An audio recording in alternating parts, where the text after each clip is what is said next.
Sejam bem-vindos a mais um podcast Fisiologia na Prática com Daniele Mello. E a minha convidada de hoje é uma super atleta, atleta olímpica.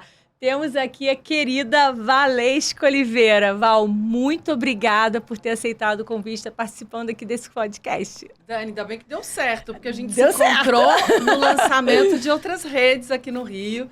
E ela me convidou para o podcast. Eu falei, a próxima vez que eu estiver no Rio, a gente marca e deu tudo certo. Obrigada pelo convite. Eu fiquei muito feliz de conhecer pessoalmente, conhecer um pouquinho dessa história. Gente, olha só, eu vou mostrar. Ela tá rindo até agora, porque eu sou uma aluna muito aplicada. Olha só o que eu fiz com o livro dela. Eu tô louca para saber o que foi que ela marcou ali, Tem várias marcações. Eu fiz o dever de casa mesmo. Vou deixar aqui minhas orelhinhas aqui marcadinhas, que você ainda botei rosinha, bem. Essa menina disciplinada, gostei de ver. Disciplina, que é uma das áreas aqui do livro. Gente, quem não tem ainda outras redes, corre lá, porque a Val acabou de lançar esse livro. Tá fazendo ainda o lançamento em algumas capitais. Está imperdível para a gente poder saber um pouquinho da história dela. E aí, falando de outras redes, né? A Val dispensa apresentações, campeã olímpica, tem 3 medalhas. Você pegou uma de cada, né? Você quis, né? Duas medalhas. De bronze em Sydney, 2000, e ouro em 2008. Eu achei que você tinha bronze, prata e ouro. Não. Então, tá ótimo. Tá valendo campeã olímpica. E, Val, como que surgiu a ideia de contar a sua história aqui, outras redes? Dani, eu tenho um documentário no meu canal do YouTube, O Último Ato. Eu não sei se você viu, mas vale a pena também. Porque eu acho que eu amo cinema. Então, foi um documentário com uma equipe que não entendia nada de vôlei. E era exatamente esse resultado que eu queria. Porque é um filme de uma menina com 12 anos que sai, pega um ônibus e vai fazer seu primeiro teste. E aí eu conto a história toda até meus últimos dias de sair da quadra. E é muito bacana porque todas as pessoas que passaram durante essa trajetória contam essa história junto comigo. Então, meus primeiros professores da escola, a Yara que me recebeu no Minas, que fez o meu primeiro teste... E aí, as jogadoras depois, Roberto, Bernardinho, todas as pessoas, são quase 30 depoentes dentro desse documentário que me ajudam a contar essa história. E eu tenho um olhar da minha história, mas ver as pessoas contando com o olhar delas foi muito bonito. E ter isso registrado... eu acho que vai ser muito legal, porque daqui a 30 anos eu vou poder olhar para a minha história e ver o que as pessoas acham sobre isso. E você, assim, dá para ver aqui no seu livro que você se preparou para sair das quadras, né? Você foi se planejando, você foi amadurecendo aquela ideia. Então, a sua decisão não foi uma decisão repentina. Você foi se preparando para se aposentar. Né? E como é que foi esse processo? A gente fala um pouquinho aqui, né? Dá para ver a sua história aqui no livro. A gente vai falar de várias partes que eu deixei marcado aqui. Mas essa transição mesmo, assim, agora acabou. Como é que foi, assim, o dia seguinte? Não tem mais aquela rotina de acordar e treinar, ir pro clube, fazer... Como é que foi esse impacto, assim, agora eu estou oficialmente aposentada, não tem mais nenhuma ligação que o Zé vai fazer para mim, pedindo para eu participar mais de um campeonato, nada disso. É sempre muito difícil, mas tudo tem que ser planejado. Mesmo planejado, é difícil. Na minha última temporada, a gente decidiu filmar o documentário. Então, era uma coisa que já vinha logo em seguida. Eu parei de jogar em maio e em junho a gente já lançou o documentário.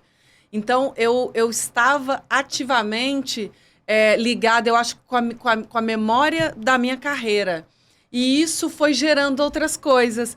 O livro vem exatamente disso, porque eu acho que o atleta fala pouquíssimo desse pós-carreira, de como se reestruturar depois de 30 anos de uma vida vivida, e a gente não participa dessa vida social.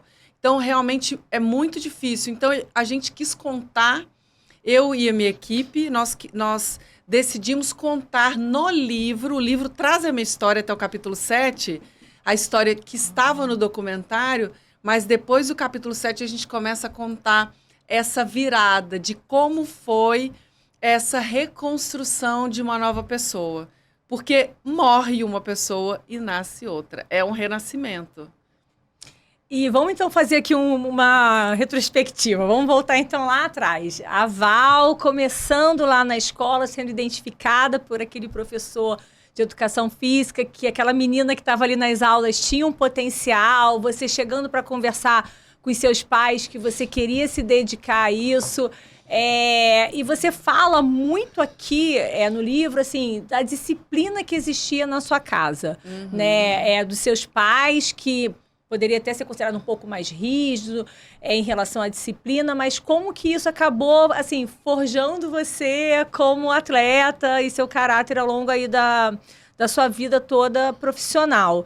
Essa disciplina, essa formação, você relata aqui muito também que ali você já começou a determinar suas escolhas, né? Que você perdia algumas festas, já começava a sair um pouquinho do seu meio social e já começando a se dedicar para o esporte, mas com muita vontade de fazer aquilo ali acontecer. Conta um pouquinho assim do apoio da sua família, das suas escolhas, desse momento de transição e até depois você já começando a seguir aí já com seus próprios passos aí, já sozinha, ainda muito nova naquele universo todo esportivo. A base da minha família foi uma das coisas mais importantes, até hoje. Nós tomamos decisões né, no início da minha caminhada, como parar de estudar para me dedicar ao vôlei, que, sinceramente, até hoje, eu não sei como eles conseguiram tomar essa decisão. Porque eu fico me perguntando, quantas pessoas tomaram essa decisão e tiveram sucesso? Quantas meninas pararam de estudar e tiveram sucesso? Mas eu acho que, na escola, eu já me identificava muito com o esporte, porque o meu pai trazia isso muito para dentro de casa. Então, a gente tinha muito que estudar e praticar qualquer tipo de esporte. Eu só identifiquei o vôlei depois de um tempo, que eu já tinha feito natação e outros tantos esportes.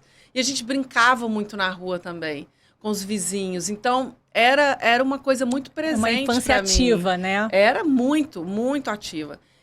O meu irmão também sempre muito ativo na infância. E aí, eu acho que o Heron, na escola, me vê já muito mais alta do que as outras meninas, com um porte físico já diferente, e aí decide me levar para uma escolinha especializada, que era uma escola que ele montou uma escola de vôlei. E é claro que na educação física eu não conseguia fazer o trabalho específico dos fundamentos. E nessa escola eu comecei a desenvolver, eu acho que os fundamentos mesmo. E dali, depois de 6 meses, ele decide me levar para Iara, no Minas Tênis Clube, convenceu meu pai de me levar, e aí foi quando tudo começou, eu acho.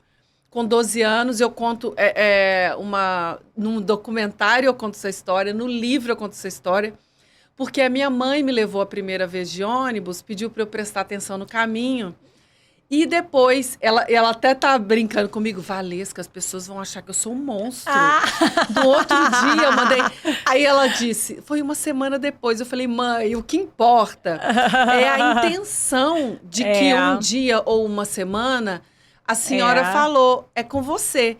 Se você quer seguir esse caminho, terá que ser dessa maneira, entendeu? Então, assumir a responsabilidade também.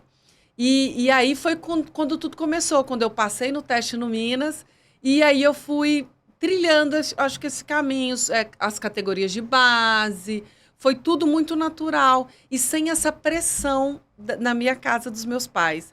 Isso foi muito bacana, porque para mim eu fico pensando como uma criança é testada aos 12 anos, né?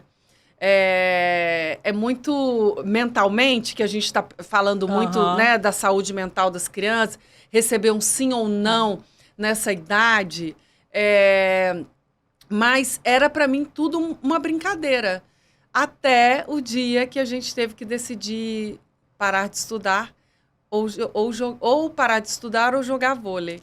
Que você conta assim que a rotina era muito pesada, uma rotina muito cansativa, mas por outro lado você não queria abrir mão dos estudos, que sabia que era um assunto de muita importância para os seus pais. Então esse dilema aí acabou durando um pouco mais de tempo até vocês conseguirem realmente parar e ver que não tinha como, que você teria que fazer uma escolha. E isso, assim, hoje, vamos fazer um paralelo, né? Facilitou muito com o ensino híbrido, com essa questão, né, do Sim. EAD, porque antigamente não tinha essa opção, Não. né? Você perdia conteúdo, não tinha facilidade nem de alguém estar Não, fotografando para imagina. você, para te mandar, Exato. né, o Vejo a aula material, depois. né? Depois você pode... Era tudo muito difícil, né? As anotações de alguém, você acompanhar. Então, hoje, vamos dizer assim, ser atleta, a tecnologia facilitou Sim, muito a vida, porque você com tem essa certeza. possibilidade ainda da formação híbrida que naquela época não tinha. Só não faz hoje quem não quer realmente, né? Mas Isso. naquela época nós somos forçados a isso. Nós não tínhamos mais opção. Ou eu parava de jogar vôlei, ou eu ia estudar.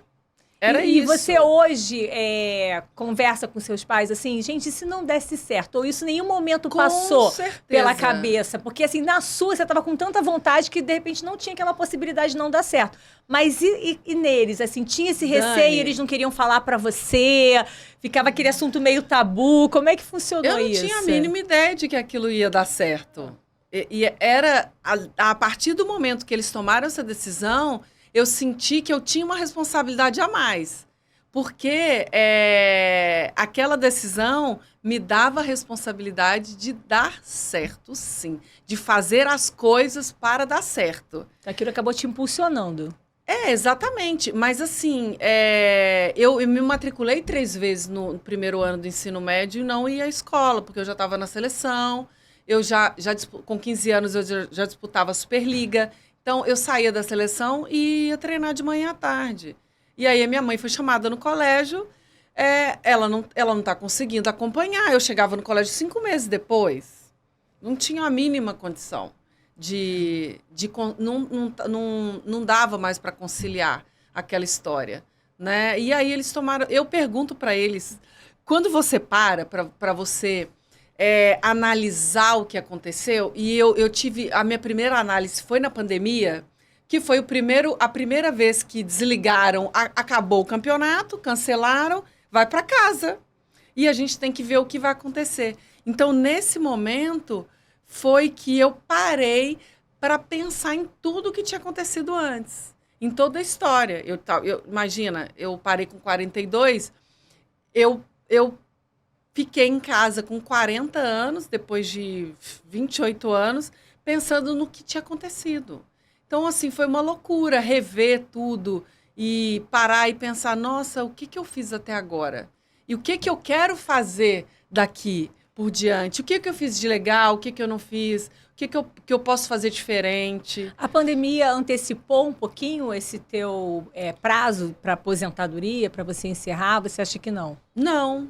Já estava ali, já sim. tinha já se organizado. Até porque 40 e poucos anos, eu fiz minha primeira cirurgia com 40 anos, né? Uma cirurgia super simples, voltei em 1 mês. A gente vai falar aqui. Até por conta do que eu me dediquei durante todos esses anos.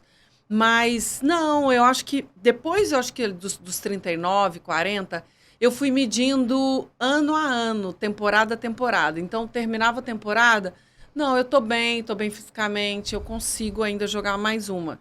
Então, eu nunca, ali depois dos 39, já não acertava mais contrato para 2 anos, 3 anos, né? Que às vezes isso acontece.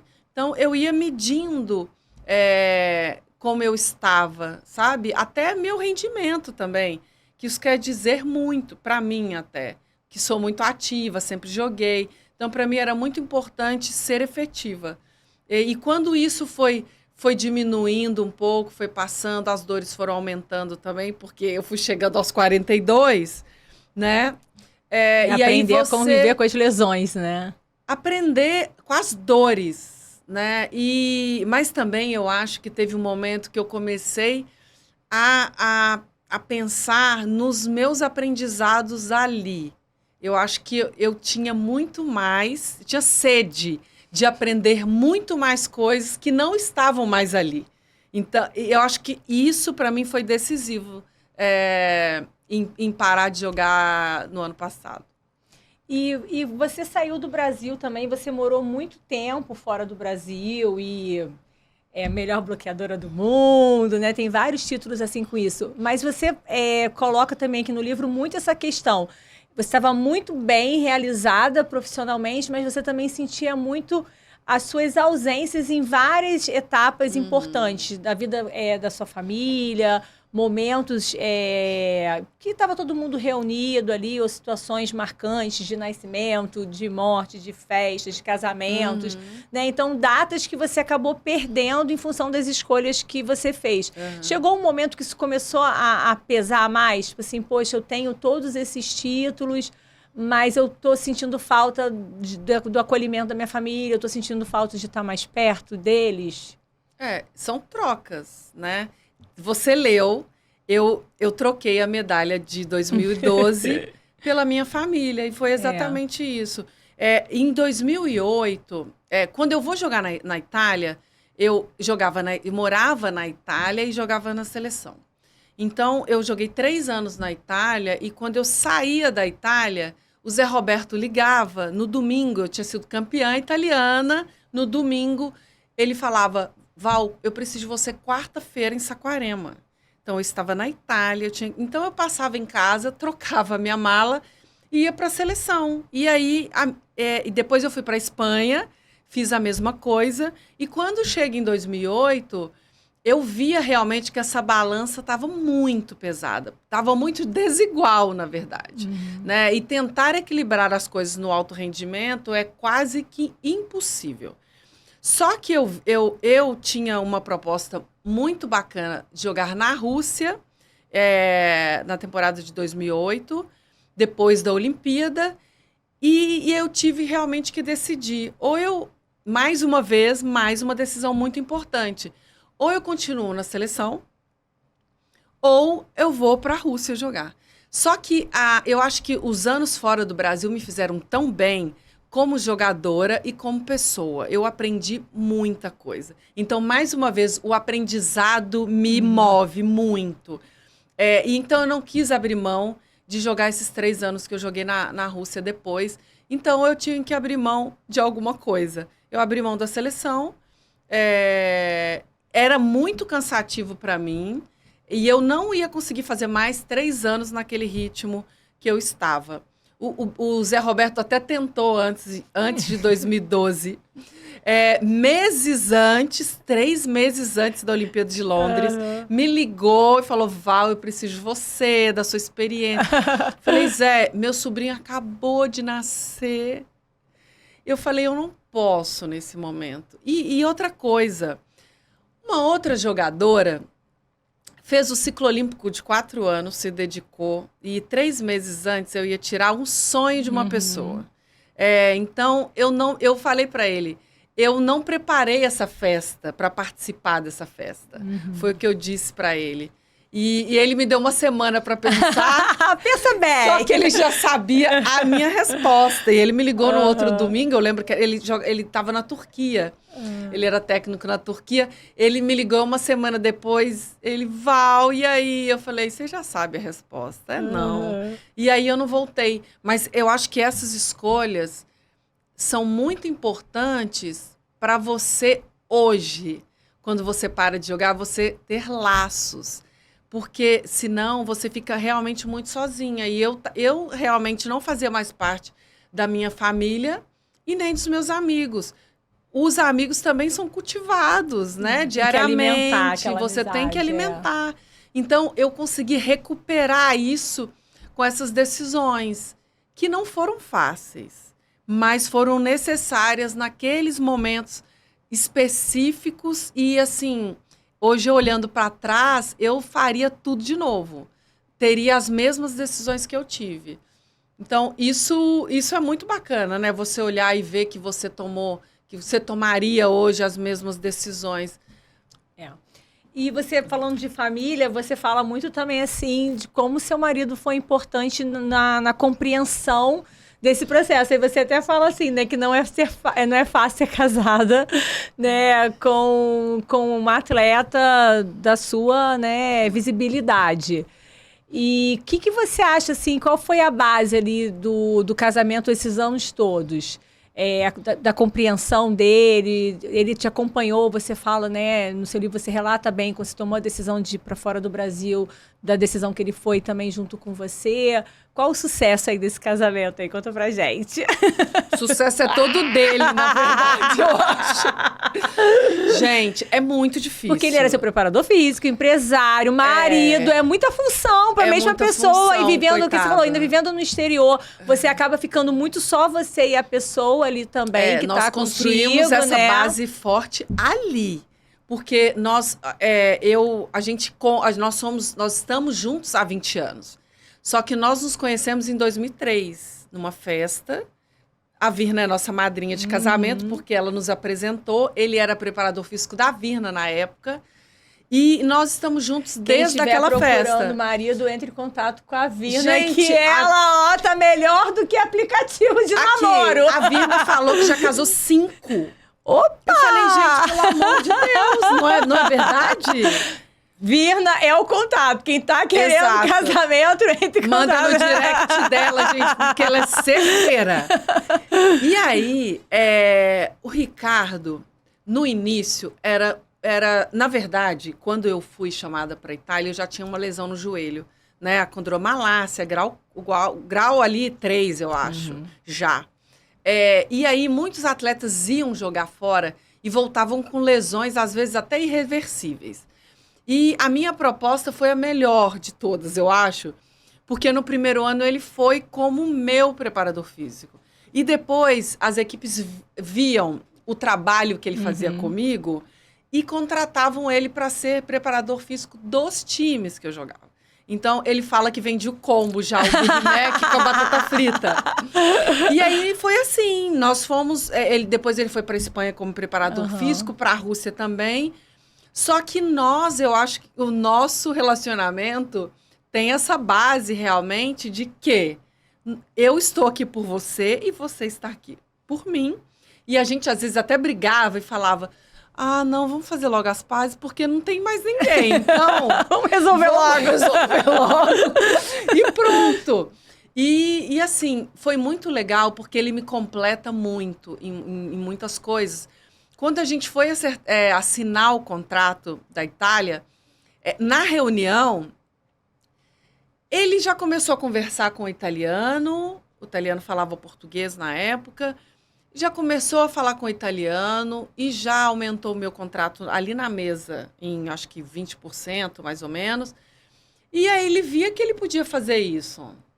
E aí ele foi se informar, claro, ele ele gosta de fazer as coisas muito bem, como eu, e ele fez isso como ninguém. Porque ele via o quanto eu me dedicava no dia a dia. Então, vender esse produto, né, porque era realmente um produto, ele fala isso no documentário, era muito fácil. E muitos outros atletas perguntavam para ele, você não quer ser meu empresário, você não quer ser meu agente? E ele sempre falou, vender a Val era muito fácil, porque ela entregava na quadra, ela se dedicava realmente. Então, a gente assinava um contrato e o contrato era cumprido, né? Com a minha atitude, com o jogo, com tudo. Com a sua disciplina, com a sua responsabilidade. Ele contribuiu muito, assim, ele potencializou muito a minha carreira, eu acho. Fora do Brasil, foi incrível. Eu nunca tive uma lesão fora do Brasil em 7 anos. Nunca fiquei fora de um jogo, então isso é incrível. Ele foi até convidado para ser preparador físico da Rússia na época, para jogar o Mundial, mas a gente estava realmente sobrecarregado, assim, a gente queria voltar para o Brasil. Mas eu acho que a gente se complementa muito, são 20 anos. Uma das minhas orelhinhas aqui do livro, que ela fala assim, que não é fácil conviver com uma atleta famosa. O que não é fácil? É você, é o assédio... Como é que é lidar com a fama aí nesse meio? Não, eu acho que exatamente a mesma coisa que com a minha família. Eu nunca estou presente. Ele sempre foi aos casamentos sozinho, nas festas sozinho, nos jantares só. E a gente gosta muito de sair para jantar. A gente tem uma vida... Hoje eu tenho uma vida social muito em São Paulo. E eu gostava muito de sair com ele nas folgas que eu tinha, porque eu estava num ambiente diferente, com outras pessoas. Eu conversava de outras coisas. Então... ele me deu essa oportunidade também. Ele conhece muita gente em São Paulo. Então, eu saía e falava, meu Deus, que mundo diferente esse aqui. A gente está falando de muitas outras coisas. Então, que não é só o esporte, não é só o voleibol, né? Eu saía um pouco da bolha do esporte. Mas eu acho que é isso. É viver muito sozinho, sabe? Quando você é um marido ou uma esposa de atleta de alto nível. Quem tem filho, cria o filho sozinho. Às vezes você precisa do seu marido está na Ásia. É uma vida muito solitária. Então, eu acho que a dificuldade é dessa compreensão, assim, sabe? E a busca, na verdade, você fala o tempo todo, eu faria tudo de novo. O que é uma Olimpíada para o atleta? Assim, você consegue descrever a emoção? Chega assim, eu cheguei na minha primeira, né? Porque por mais que você tenha os campeonatos mundiais que têm um peso, mas assim, não diferente. é igual o peso de uma Olimpíada e você foi a algumas. Então, o que representa, assim, né? Assim, eu quero ver a Val chegando na primeira. Emoção, mistura de sentimento, tô aqui. Como é que é isso? E foram 3 Olimpíadas completamente diferentes para mim, porque eu tinha idades... Eu tinha 17, 18 anos na primeira. E aí foi, claro, um mix de emoções, de sensações e de curiosidade também. E eu acho que aquela geração, que é a geração que realmente me formou, é a geração que eu amo... Eu falo para elas que elas estiveram comigo em 2008 porque elas construíram isso. E elas me ensinaram muito em 2000. Porque muitas pessoas vão para a Olimpíada eles não têm chances de medalha. Então, eles vão para fazer festa, né? Não existe aquele foco de correr atrás da medalha. E a gente tinha um objetivo com aquele time. E foi muito importante o direcionamento delas. É claro que nós tínhamos curiosidade, nós queríamos... Nós, que eu digo, porque eu, Érica e Elisângela, nós éramos as mais novas naquela época, o trio Ternura do Rexona. E então, nós tínhamos muita curiosidade. E elas sabiam disso. E elas tinham que controlar de alguma forma... né, essa curiosidade, eu acho que elas fizeram muito bem. Porque a gente tinha que continuar focada, mas não tem como você não conhecer a vila, saber das coisas, né, frequentar os lugares. Foi muito bacana com aquela geração. Depois, em 2004, eu chego já tinha jogado uma Olimpíada com meninas que não tinham jogado Olimpíada ainda. A responsabilidade já aumenta. Não, e em 2000 eu já era titular, então eu já tinha realmente uma responsabilidade diferente de uma menina de 17 anos que vai para a Olimpíada, mas está no banco, né? A minha perspectiva já era diferente das outras. Em 2000, eu já chego no meio do caminho, né? Com o Zé Roberto assumindo, e com 24-19, com aquele jogo fatídico, que eu nunca mais vi acontecer na vida, aquele 24-19, e as pessoas lembram até hoje, né? É uma coisa... marcante. Muito marcante. E aí, eu já era referência para algumas, mas ainda existiam as minhas referências ali. Em 2008, as únicas remanescentes, eu e Fofão. A minha responsabilidade era um caminhão. Então, foram momentos muito diferentes. E aquele ciclo olímpico de 2004 a 2008 me ensinou uma vida, eu acho, de 40 anos em 4 anos. Porque nós caímos e levantamos N vezes. E eu acho que a gente foi aprendendo durante esses 4 anos o caminho do ouro da vitória de 2008. E eu lembro que eu terminei realmente em 2008 exausta. Eu e Fofão, a gente se olhou, falou, eu não sei como que a gente conseguiu chegar até aqui. Aprendendo com as derrotas, com certeza, que eu falo muito no livro. As derrotas são sinais do que a gente precisa refazer, né? Voltar lá no treino, treinar e se apresentar melhor no jogo. Então, foram 3 situações completamente diferentes, mas que foram muito marcantes para mim.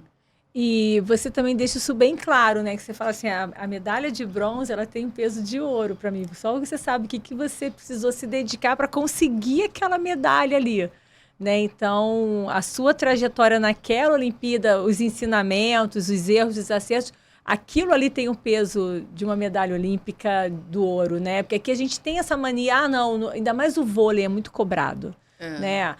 Não é o ouro. E quando vem uma geração já vitoriosa de campeões mundiais, então vem um peso ainda mais. E aí você deixa isso bem claro. Não, aquela medalha que eu recebi ali, aquela medalha teve um peso, valeu para mim uma medalha de ouro de tudo que também aquela equipe, aquela geração ali se dedicou naquele momento. Então você teve a oportunidade de transitar por essas diferentes gerações e ter a recompensa ali que não é só o número 1, né? Não foi só o ouro. Você teve outras recompensas ali que marcaram você ao longo da sua vida. E como é que foi essa questão? Mais títulos, mais responsabilidades? Sim, porque você estava falando da medalha de bronze agora... E a medalha é só um diagnóstico do que você fez no processo. E as pessoas estão esquecendo um pouco do processo. O processo ele é muito mais importante do que o momento final. Ele traz... A medalha representa o que você fez. Então, a medalha, para mim, é muito simbólica. E é minha primeira medalha olímpica. Foi um bronze. E foi a primeira medalha com a geração que eu mais amo. Da geração que me ensinou tudo. Então, para mim, com 18 anos, imagina, com Bernardinho. Então, teve uma simbologia, sim, diferente. Mas eu acho que essa caminhada, se lembrar do que você fez durante esse processo, dessa construção, dessa caminhada, eu acho que ela é muito mais importante do que esse resultado final, com certeza. E você teve a oportunidade de trabalhar com 2 grandes técnicos, o Bernardinho e o Zé Roberto. Características completamente distintas. Sim. E tem uma... Eu já assisti algumas palestras do Bernardinho e ele conta uma história, eu vou pedir para você contar outra, mas ele fala em uma, eu não sei exatamente quando foi, mas que vocês chegaram para uma competição e as malas tinham sido extraviadas, e aí vocês chegaram no hotel, ninguém não tinha roupa, não tinha, às vezes, nem tênis, não estava com nada preparado para aquilo ali. E ele faz vocês descerem no estacionamento improvisado, alguma coisa desse tipo, assim, e treinar do jeito que tá. Né? Do jeito que dá, do jeito que tá, né? Ele conta essa história e é muito assim, ele tem essa questão do trabalho, né, da dedicação. Eu tenho certeza que esses momentos, assim, marcaram muito a trajetória de vocês. Então, você tem alguma outra história louca, engraçada para contar, assim, dos bastidores de estar viajando? Ou também da característica tão diferente de trabalhar com o Bernardinho e trabalhar com o Zé Roberto? Na verdade, eu acho que isso só fortaleceu aquela geração. Aquela geração é muito do processo, do dia a dia, do que você está fazendo hoje. Por isso que eu acho que eu me identifico e eu tenho muito disso ainda hoje, sabe? Eu sou um raio-x daquela geração. E aí, 2 situações completamente diferentes, novamente, que eu encontro com o Bernardo com 17 anos. Então, o Bernardo me formou, me pegou pela mão, eu chorei muito, eu sorri muito com ele, porque a gente chegava antes do treino, a gente saía depois do treino. E aí, foi realmente essa parte de formação mesmo, sabe? De como eu me apresentaria. Ele escreveu o prefácio do livro e ele fala... Você acredita que eu li o texto dele? E ele fala num certo momento do texto... Em algum momento eu tive que segurá-la, porque ela... o querer era tão grande, e eu não me lembro disso. Aham. Dele ter dado essa, sabe, calma. Vai chegar a hora, né? Porque eu acho que eu era... eu não me lembro disso, porque para mim essas coisas eram muito naturais, né? Ver uma pessoa que deu certo e não querer fazer as coisas que ele tá te dizendo, eu fazia tudo, e todo mundo fazia. As mais velhas faziam, imagino as mais Aham. novas. E aí, o Zé Roberto, eu encontro com ele, eu já tinha jogado uma Olimpíada, já tinha passado, né, muita coisa, era muito mais madura, só que a gente se encontra em 2003, e logo vem 2004, e aí a gente se conecta muito nesse ciclo olímpico de 2004 a 2008. Então, essa conexão existiu muito, porque a gente tinha que entender o que a gente precisava refazer, reconstruir para aquele grupo dar certo, né? E assim, eu e a Fofa, a gente tinha muita responsabilidade de representar as gerações passadas, sabe? Nós éramos as únicas. Então, era muito importante que a gente conseguisse, acho que se apresentar até na Olimpíada, para essa geração também, né? Trazê-las junto com a gente. Os dois foram muito importantes na minha vida, mas em momentos completamente diferentes. E eu assisti uma palestra do Zé também, que foi muito legal, porque todo mundo sempre pergunta, né? Como que é lidar com um monte de mulher, com essas mulheres? Ele fala o tempo todo que ele aprende, o tempo todo com vocês. Ele é sempre muito gentil nesse aspecto. Mas realmente é um processo de aprendizado. E tem um peso de... Essa vontade toda de querer dar certo.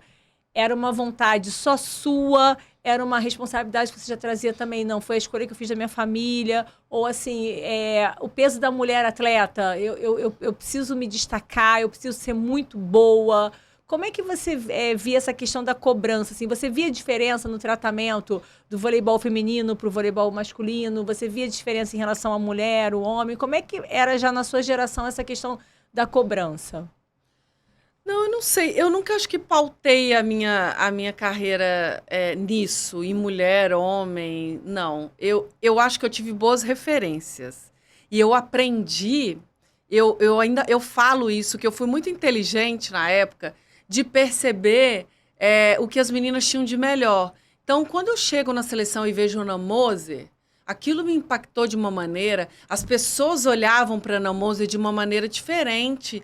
E eu lembro que num campeonato que a gente disputava na Suíça, eu lembro que eu falei para ela, um dia eu vou ser como você. E aí, olhar para ela e identificar o que eu precisava fazer.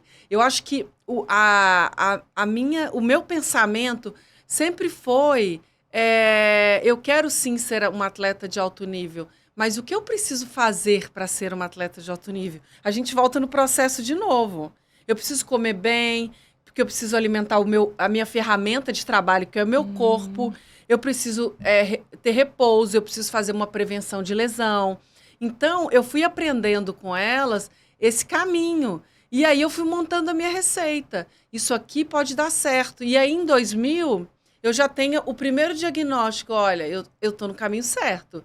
Eu vou continuar aqui. É claro que outros profissionais foram entrando, coisas foram agregando na minha rotina, só que eu sempre fui muito curiosa, porque eu sempre tive lesão no joelho e eu tinha que buscar alternativas, ferramentas fora da musculação, né? Porque a gente fazia só musculação naquela época. Aquele treinamento muito tradicional da musculação. Muito. Aquela geração de 96 era muito máquina e hoje a gente nem na máquina, né, vai mais, né? Então, isso para mim foi muito importante. Então, eu não sei mulher, homem. Não, eu estava sempre muito focada no que eu ia produzir no dia. Do seu caminho, né? Do meu caminho. Sabe? E claro, sempre com grandes referências. Eu marquei aqui também no livro, estou até pegando uma colinha aqui, que eu fiz várias marcações aqui, né? Que eu coloquei assim, ser mulher. E você coloca muito isso aqui, né? Que a Mulher Maravilha não existe. E aí, aproveitando esse gancho da mulher atleta e a mulher, a esposa, né, a filha, a irmã, a amiga, dar conta disso tudo, a gente às vezes também traz muitas cobranças. Eu achei muito interessante quando você coloca aqui, né, para você tirar um pouco esse peso, essa carga. A gente não vai dar conta de tudo, você tem que em algum momento identificar o que você consegue fazer naquele momento, quais são as suas prioridades. Então, esse peso que você colocou aqui, né? A Mulher Maravilha, ela não existe, achei bastante interessante. E que estão relacionados com os seus valores também da sua formação. Isso você vê, essa geração que a gente tem hoje, essa cobrança, essa questão da comparação com as mídias sociais, porque você é uma atleta que você inspira novas atletas, assim como você já foi inspirada por outras, como você acabou de citar o caso aqui da Ana Moser, né? Então, o seu papel, ele vai muito além do que só ali na quadra. Ali na quadra você está fazendo o papel daquilo que você falou, que você foi contratada para, né? Você está entregando aquilo que estava no contrato. Só que a sua postura fora da quadra, aquilo ali representa também na formação de muitas meninas que olham para a Val e falam assim, nossa, eu quero ser como ela, eu quero ser bem-sucedida como ela. Às vezes não só dentro do voleibol, mas visualizam você também em outras áreas, né? Se identificam com você. Sim. Então, você acha que hoje, né, essa questão de exposição, de mídia, de cobrança de muito acesso, isso acaba também deixando as meninas da nova geração com um pouco de eu quero ser a Mulher Maravilha, eu tenho que dar conta de tudo, eu tenho que ser perfeito em tudo, né? Eu tenho que mostrar aqui que eu sou boa em todas as áreas, a gente nunca vai ser 100% em tudo. Como é que você vê isso hoje? A gente não dá conta de tudo. Eu falo que se as outras áreas da minha vida tivessem perfeitas, o vôlei não seria. Eu não teria todo o sucesso no vôlei. Eu acho que em determinados momentos da vida você tem que dar mais atenção a um setor, né, profissional. Agora não, agora eu quero os meus filhos. Eu não abri mão da seleção porque eu precisava estar mais com a minha família. Os dois juntos é impossível. Por isso que eu descobri que a Mulher Maravilha ela não existe, que a gente precisa humanizar. A gente não vai dar conta. E ponto. Isso é muito real. Só que o atleta de alta performance é treinado para ter a imagem do super-herói. E é isso. Não sente dor, treina o dia inteiro, né? E é exatamente isso. Para atingir esse limite, você acaba ficando sem esse limite. E nós somos seres humanos. E nós, mulheres, temos que dar conta de tudo isso que você falou. Só que eu acho que nós somos os únicos seres humanos capazes de dar conta disso. Porque os homens não dariam conta disso. É verdade. Os homens não fazem a metade das tarefas que nós fazemos. Ao mesmo tempo. Não, e ao mesmo tempo, né? Que às vezes eu tô conversando. Às vezes eu tô conversando com meu marido, ele tá fazendo outra coisa, ele não consegue. E eu tô assim, não, já paro, já. Então, é exatamente isso. Só que eu acho que a gente precisa humanizar um pouco essa imagem do atleta. Eu tenho gravado alguns vídeos de saúde mental e o meu próximo vídeo que eu vou soltar é exatamente isso. E eu não estou dizendo que a gente tem que treinar menos agora, que a alta performance tem que mudar. A alta performance não vai mudar. A gente vai ter que treinar muito. Só que a mídia social hoje potencializa muita coisa. E na minha época não existia essa mídia tão forte, tão pesada, que expõe muito mais que as pessoas. Só que eu também acho que as pessoas estão muito preocupadas em como as pessoas estão olhando para elas. Estão te enxergando por meio das mídias, né? Isso é importante, que como capitã, você falou de uma coisa de ser a referência fora da quadra também, era muito importante para mim a maneira como eu me comportava fora da quadra. Porque eu sabia que tinha gente olhando para mim. Agora tá muito mais, né? Exato. Então, o que você fala, o que você faz, o seu comportamento, ele é ele é julgado o tempo inteiro, mas eu não fazia isso para que as pessoas julgassem. Era por causa dos seus valores. Exatamente. Eu fazia isso porque eu era uma capitã, eu tinha que cobrar o horário, então eu não podia chegar atrasada, eu tinha que puxar a orelha às vezes, então eu não podia ficar numa festa bebendo com uma jogadora, porque senão no outro dia eu não ia poder cobrar dessa jogadora. Você estava ontem, né, na piscina com a gente, tomando também. Então, assim, mas são escolhas também, Dani, e eu fiz essas escolhas. Para mim é muito importante o que eu consegui formar, eu acho, essa imagem da Ana Moser que eu vi há anos atrás, eu acho que eu consegui. Porque eu vejo no documentário as pessoas falando sobre mim da maneira que eu gostaria de ouvir. Mas isso não definia para mim quem eu deveria ser. Eu acho que isso é muito importante. Você se autoconhecer e você entender o que você precisa fazer na sua carreira ou na sua vida, com seu marido, com a sua família, o que de melhor você precisa fazer para que aquilo dê certo. Esses depoimentos foi só, tipo, reforço. Poxa, eu fiz o caminho, né? Eu trilhei a minha história da forma correta. Deu certo. Eu acho que foi mais um reforço mesmo. E, assim, vamos falar um pouquinho mais de saúde mental, porque eu acho que hoje esse tema, né, com o meio esportivo está muito grande. E a grande, acho que, visibilidade disso foi quando a ginasta Simone Biles, ela desiste de uma final olímpica. Então, a gente já falou aqui o que é uma Olimpíada representa para o atleta. E era a medalha certa ali, né? E ela treinou um ciclo olímpico inteiro. Exato. Então, era aquela medalha, todo mundo já estava garantido, e ela abre mão daquela final ali, dando uma grande repercussão, justamente falando que ela estava em exaustão, né? Fala ali da síndrome do burnout e começa a se levantar um pouco, né? A questão sobre saúde mental, né? Quem não está acostumado com o termo burnout é esse estado de exaustão completa relacionadamente a uma carga grande, uma demanda grande de trabalho, não só na parte esportiva, mas de estresse como um todo.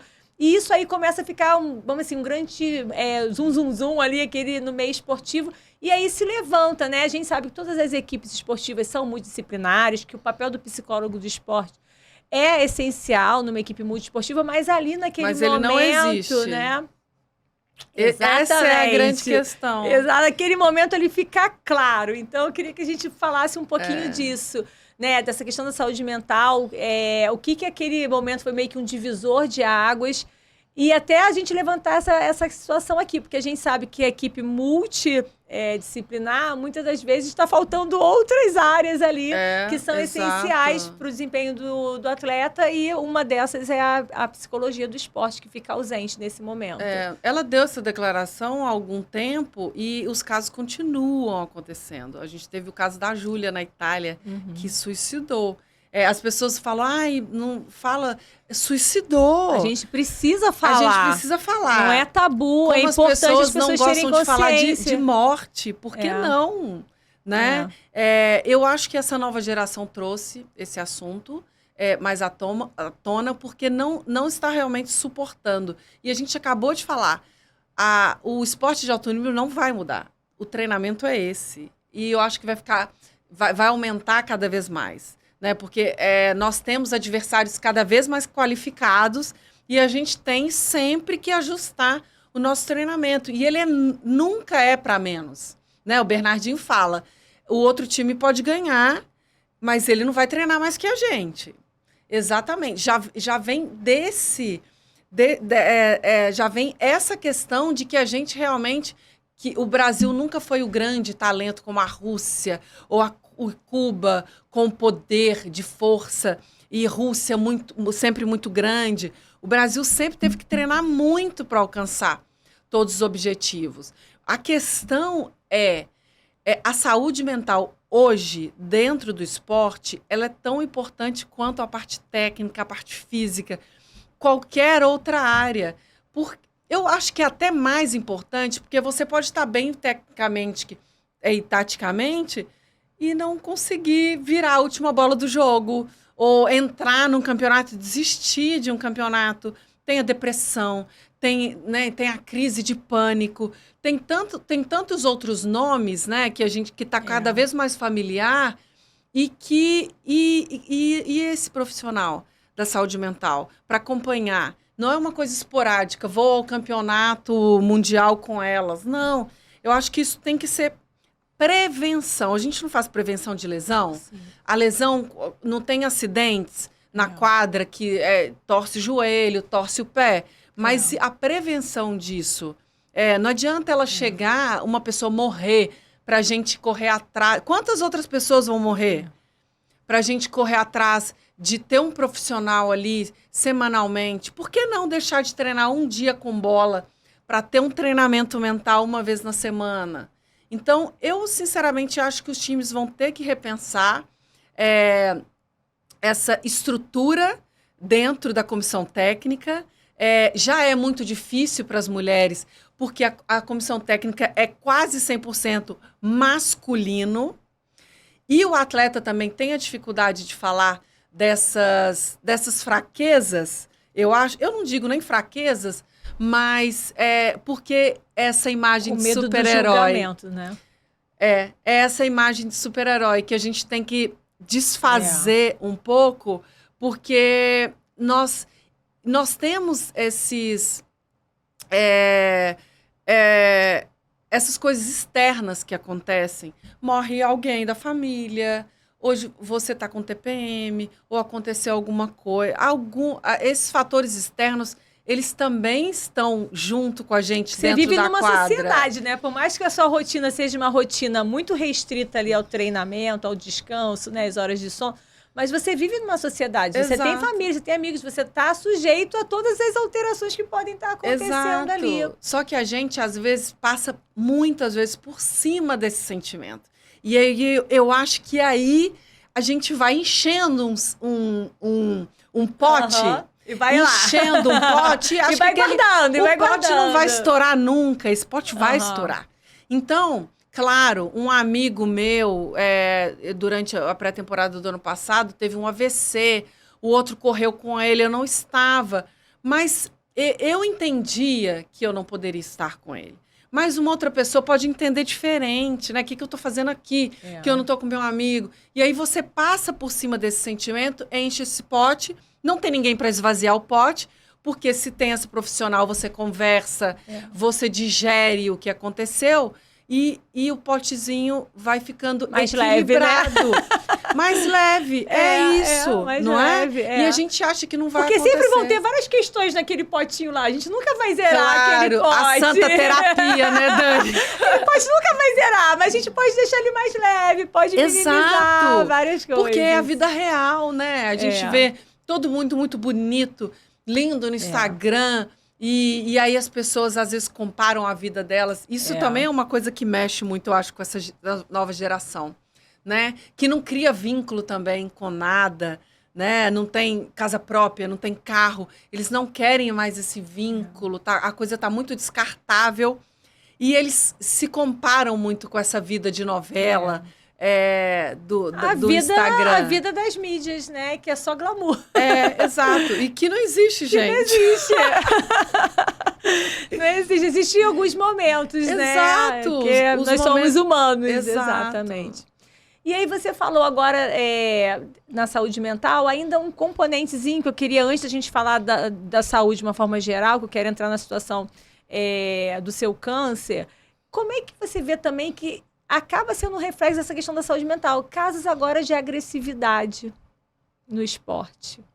Né? Você até fez um post falando isso. Gente, no voleibol, isso não era comum, né? Exato. Porque algumas modalidades esportivas, você já tem, vamos dizer assim, os ânimos mais, né?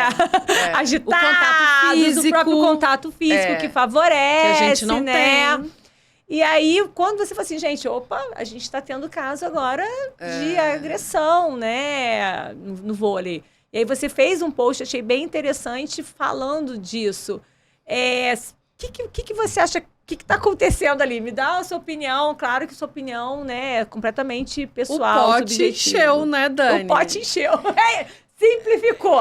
Não, o pote encheu. Sabe por quê? Porque eu acho que depois eu vi as federações muito se movimentando pela punição do atleta. A punição do atleta, ela é importante porque não abre um precedente para que outros atletas se comportem dessa maneira. Mas alguém pensou no que gerou aquele comportamento?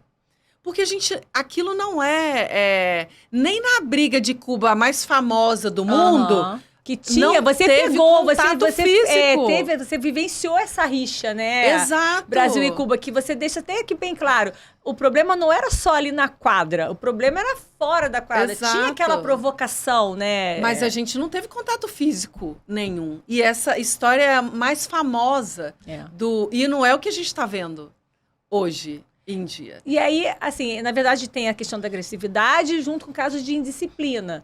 E Sim. aí a gente começa a se questionar, será que essa indisciplina é só naquele momento? Será que esse atleta já não está dando alguns sinais dessa indisciplina que não estão sendo monitorados, não estão sendo plotados ali?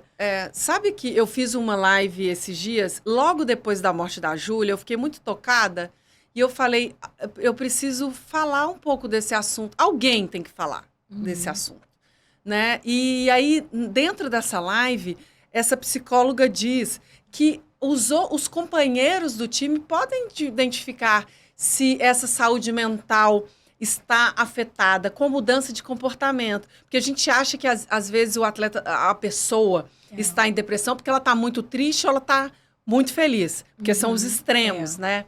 Mas não, ela foi um dado até muito, muito bacana que ela passou, que a mudança da rotina da pessoa já é um sinal de que a coisa não vai bem. Se eu sou muito pontual, chego com o meu material todos os dias do treino, não esqueço nada, estou sempre com o mesmo humor, e eu começo a esquecer o material, chegando atrasada, correndo, descabelada, é já um sinal de que aquela pessoa precisa de ajuda. Então, esses comportamentos que também identificam são muito importantes para a gente, para quem vive em grupo, identificar. E aí traz essa responsabilidade que não é só da comissão técnica, Sim. mas também da equipe. Você está no dia a dia ali com o teu companheiro, você está observando. E aí eu consegui... A Val que chegou aqui hoje não é a Val que eu conheço. Será que isso é uma coisa pontual que aconteceu hoje? Vamos continuar. Exato. Olhando aqui com um pouquinho mais de cuidado para a Val. Vamos ver se isso está se repetindo.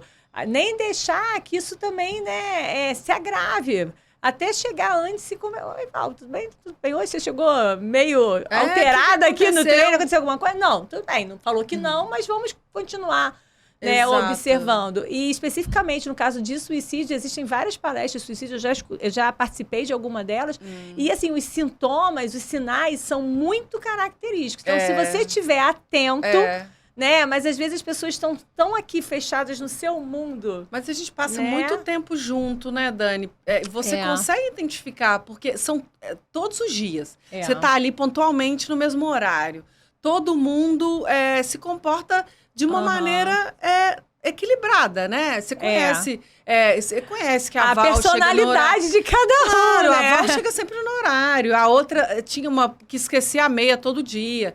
Então, assim, tem uma coisa também, eu acho que as entidades e as equipes são muito responsáveis por esse profissional. Mas os atletas também têm que começar, eles não podem se ausentar dessa responsabilidade de procurar meios também. Eu fazia muita meditação e yoga.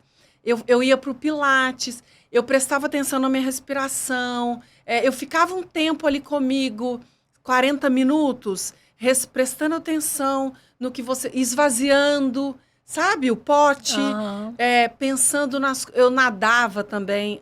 Isso tudo para a parte física, mas isso ajudou muito na minha parte mental.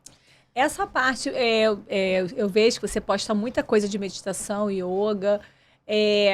Agora, vamos dizer assim, de uns 5 anos para cá, vem se falando mais nas atividades que eles rotularam como corpo e mente, né? Eu não consigo ver uma atividade separada de corpo e da mente, mas eles resolveram criar essa categoria, né? De atividade corpo e mente, que entra Tai Chi Chuan, né? Yoga, meditação, entre outras dessa categoria. Você já vinha nisso já há muito tempo? O fato de você já estar lá fora, você já tinha visto a importância da meditação, da yoga, dessa melhor consciência? Ou isso foi uma coisa mais recente para você? Não, tem muitos anos, Dani. Porque eu era capitã, eu lidava com os meus sentimentos e com o sentimento do grupo. Então, eu ouvia o problema da levantadora com o técnico, ou do patrocinador que vem, que não tá dando resultado. Então, como lidar com isso? Como levar uma opinião do grupo para o técnico? Eu tinha que digerir muito isso. Mas, assim, não é muito comum uma atleta de voleibol e buscar uma aula de yoga. O que foi o teu estágio? Você falou que sempre foi muito curiosa, que você sempre leu muito, sempre buscou muito. Você via algum atleta de sucesso que você se inspirava, que fazia? Você leu a situação? Ou foi uma coisa instintiva? Eu preciso fazer alguma coisa que ou a própria terapia recomendou? Como é que foi essa busca? Eu acho que foi a necessidade mesmo de estar fora um pouco. De simplesmente chegar em casa e deitar e vamos pro dia de amanhã. Desligar de tudo ali e estar presente, né? Estado presente. Isso é muito importante para mim. E às vezes eu me desligo muito. Às vezes eu amo filme. Então, às vezes eu ponho um filme e deixo o telefone. Até hoje, desligar, eu acho que eu fiz um post esses dias disso também. E cada um tem a sua forma de desligar. Eu não estou falando que você tem que fazer meditação para desligar. Mas se você sair com os amigos, deixar o celular de lado, eu sou sempre a chata da mesa que recolhe o celular dos amigos, porque estar presente hoje é uma das coisas mais difíceis que a gente está vendo no momento.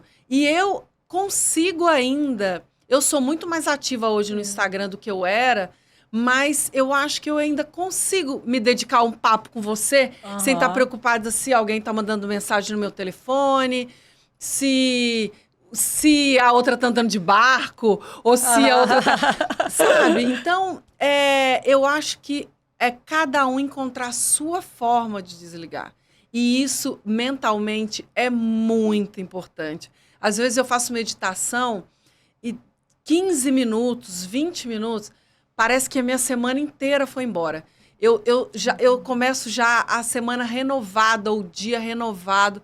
É impressionante. Mas eu acho que é muito importante as pessoas identificarem o que faz bem e o que ajuda mesmo, sabe? A esvaziar esse potezinho aí que anda muito cheio no esporte, Tânia.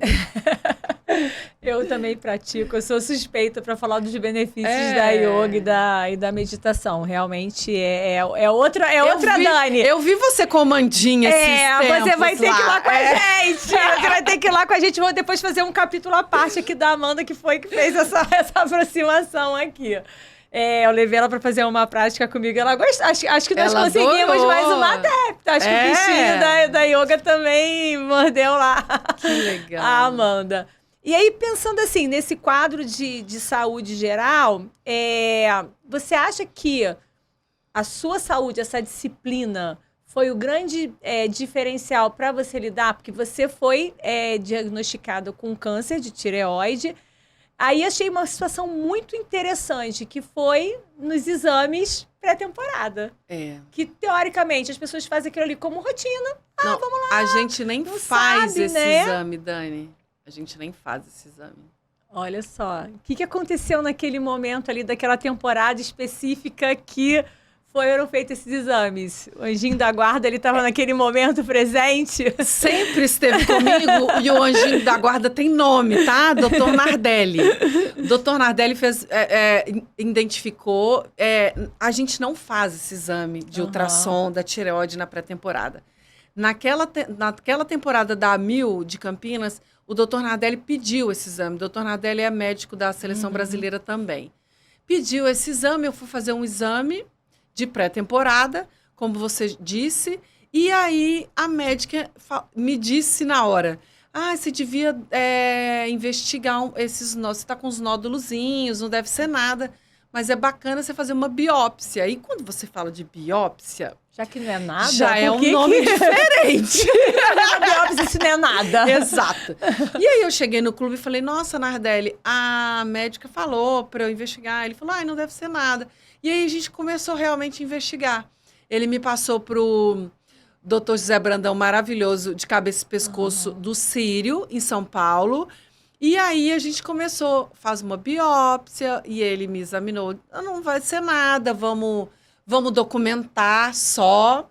E aí eu vinha de Campinas para São Paulo fazer, até que a minha biópsia, ele mandou, o último foi a biópsia. Vamos fazer a biópsia, fica pronto em uma semana. E eu acho que a cabeça do atleta, que não para nunca, né? Que aquilo passa por cima daquele momento, foi meio que aconteceu comigo. Mas, assim, eu não acho que eu não tenho dor daquele momento ainda. Para mim foi... Porque tá recente. Tem um problema, vamos resolver. Sim. E que dia que eu volto pra quadra? Sabe, eu sou muito prática também. Isso sou eu. A forma como você lida com as dificuldades, as diversidades da vida. A única pergunta que eu fiz pro médico, porque eu acho importante pra mim, eu contribuí de alguma forma para que isso aconteça? Porque eu sempre me alimentei bem, sempre me exercitei, sou uma pessoa super saudável, eu cuido muito do sono, tudo muito claro por conta do esporte. E aí ele, não, de maneira nenhuma. Eu falei, ótimo, então, que dia que é a cirurgia, que dia que eu posso voltar para a quadra? E foi assim que aconteceu. Mas o seu estilo de vida, com certeza, contribuiu muito para a redução da gravidade e também para o seu retorno rápido. Foi identificado no início, uma semana depois da cirurgia, o médico, até o meu marido, o Ricardo, foi comigo, no retorno da cirurgia. E aí o médico, não, você já pode, daqui a uma semana você já pode ir para academia. Meu marido olhou, o quê? Ela vai para academia? Ela acabou de fazer, cortou, vai para academia? Pode ir, vai fazendo leve, vai começando. Ele falou, Valesca, você não vai para academia, você acabou de sair do hospital. Eu te conheço, você não vai conseguir treinar leve na academia. Ele colocou uma personal do meu lado, pequenininha, pra ficar me vigiando. Porque ele tinha um estúdio na época, eu fui pro estúdio dele. Eu esqueci o nome dela agora. E ela falava assim, Val, não aumenta, porque o Ricardo vai brigar comigo depois. Foi uma graça. Mas assim, eu acho que ele ficou muito impactado com a notícia, muito mais do que eu. Pra mim, foi simplesmente, teve um problema, fez a cirurgia e resolveu, sabe? Sem ter muito contato com essa palavra câncer. E assim, eu não tinha que fazer quimioterapia, nada disso. Eu fiz uma dieta de iodo durante, acho que, 15, 20 dias, para tomar o iodo para acelerar essa volta para a quadra. Isso foi a única coisa que eu fiz. E aí, mais uma vez, falando da importância, né, dos exames de rotina, desses exames anuais, você está cuidando da sua saúde. Porque, claro que tem todo o seu mérito da sua saúde, da sua disciplina, mas também de ter sido identificado muito lá no início. Claro. Então, você não chegou a que esse processo evoluísse. Mas, aqui fala, né, você relata isso bem no livro, que você, não, é semana que vem que vai ser o resultado, tal, fui treinar. Vou treinar. Mas chegou a cabeça do atleta. Vou treinar. Mas chegou lá, os companheiros de equipe, assim, o que você tá fazendo aqui, né? Enquanto não saiu o resultado, tô treinando. E na hora que saiu, não. Vai ter que realmente fazer uma cirurgia, é grave. Isso aí, naquele momento, tipo, mexeu contigo? Porque é uma palavra... As pessoas não gostam de falar câncer. Sim. Não é? É um tumor, existe também. Né? É um tratamento oncológico, mas as pessoas não gostam nem de pronunciar a palavra. Então, naquele momento, eu falei assim, não, é cirúrgico, é sério. Naquele momento, deu... Como é que foi a Valesca naquele momento ali, deixar de ser a Mulher Maravilha? Não, a Mulher Maravilha, fez a biópsia na segunda e sairia na sexta. A Mulher Maravilha foi treinar na terça-feira. Estava em São Paulo, o Zé me ligou, Val, e aí, você vai ficar... Não, amanhã eu tô aí em Campinas treinando. E fui pro treino na terça-feira. Treinei na terça, na quarta-feira, eu via que eu tava muito desconcentrada. E eu sempre sou muito concentrada. Eu não tava prestando atenção. Eu falei... E aí, eu vi que eu não tava dando conta. Eu não era tristeza, não era nada. Mas era uma coisa que estava presente em mim... eu vou ter que fazer uma cirurgia daqui a uma semana. Você não estava mais conectada ali naquela função, né? E achava que conseguiria tranquilamente. E aí foi que eu falei, Zé, não tô concentrada. Vou para São Paulo esperar o resultado do exame. E aí teve uma outra coisa muito interessante, porque eu tinha comprado um carro para o meu pai. E o carro estava em São Paulo, o Ricardo ia dirigindo o carro no fim de semana do resultado do exame. E aí, o que aconteceu? O Ricardo me ligava na sexta-feira, eu acabei o treino, eu ia de avião e ele levaria o carro. E ele me pergunta, Val, você já ligou para o médico? Eu não, Ri. Quando eu chegar em Belo Horizonte, eu ligo para o médico. Val, liga para o médico. Val, liga para o médico. E aí, eu liguei para o médico antes de embarcar. E aí o médico, Val, realmente, seu nódulo é maligno, a gente vai ter que marcar uma cirurgia. E aí eu, tá, mas você marca a cirurgia pra semana que vem? Gente, vamos ser objetivo, já que tem que operar isso aí, vamos tirar logo. Exato. E aí, não, eu posso deixar que eu vou correr com tudo, né? Então tá, eu tô indo pra Belo Horizonte, que eu tô levando um presente pro meu pai, e a gente se fala na segunda-feira. E aí, eu não queria contar para o Ricardo pelo telefone. Eu queria chegar em Belo Horizonte e contar para ele. Só que ele não me deixou sossegada. Até eu contar. E aí, ele ficou assim, muito chateado. Muito Aquilo chateado. abalou mais ele do que você. Muito mais, muito mais. E aí, eu lembro que eu fui no avião meio anestesiada, assim, da notícia. Mas eu decidi não contar para os meus pais. Então, nós passamos o fim de semana inteiro fingindo que nada estava acontecendo. Para também não quebrar aquele momento importante que você estava ali, exatamente. Né? E da entrega do carro. Meu pai estava igual uma criança recebendo um presente. E assim, sinceramente, eu ia fazer uma cirurgia, ia resolver. O meu otimismo é assim...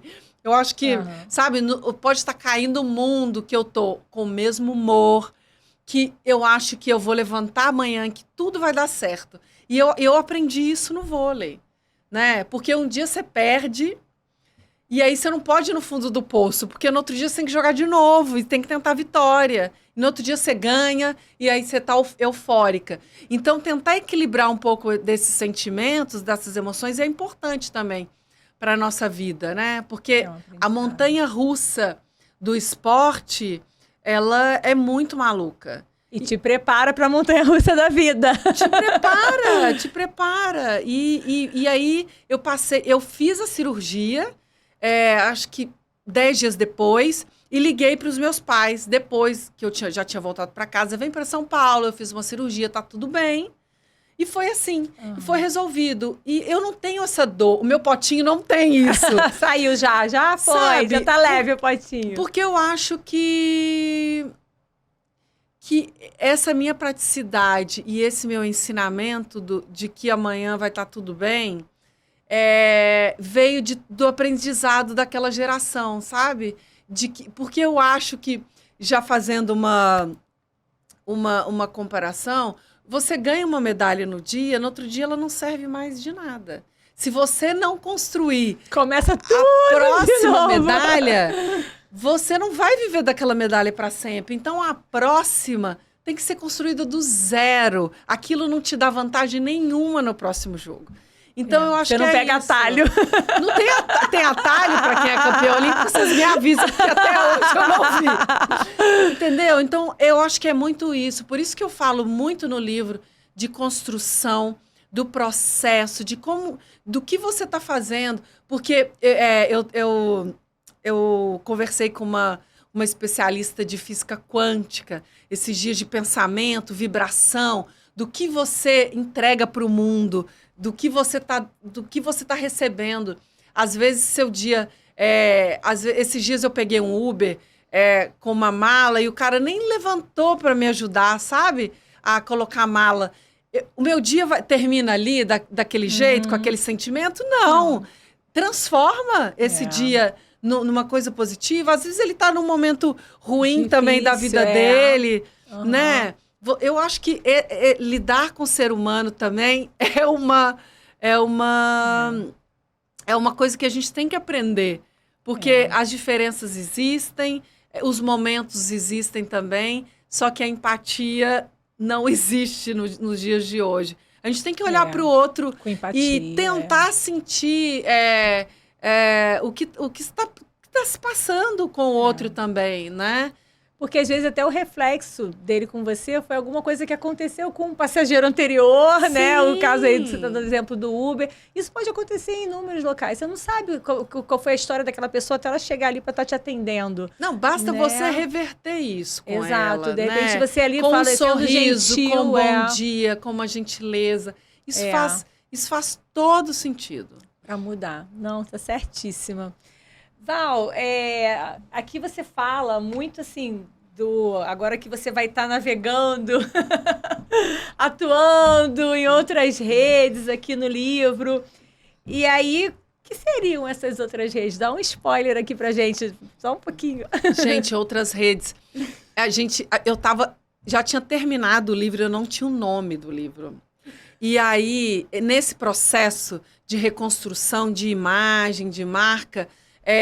eu não sei se você leu, atrás do livro tem um manifesto que a minha equipe... Que bonitinho. Que a minha equipe fez para a minha nova marca, para o meu novo momento. Tá lindo, gente, tá lindo, tá lindo. E aí, quando ela fala no texto, ao trocar a rede de vôlei por outras redes, aí eu arrepio até agora. Eu falo, Aline, para... Você acabou de me dar o nome do livro, porque é realmente jogar em outras redes. A história do esporte, ela me acompanha, mas estarei em outros palcos, em outros momentos, com pessoas diferentes.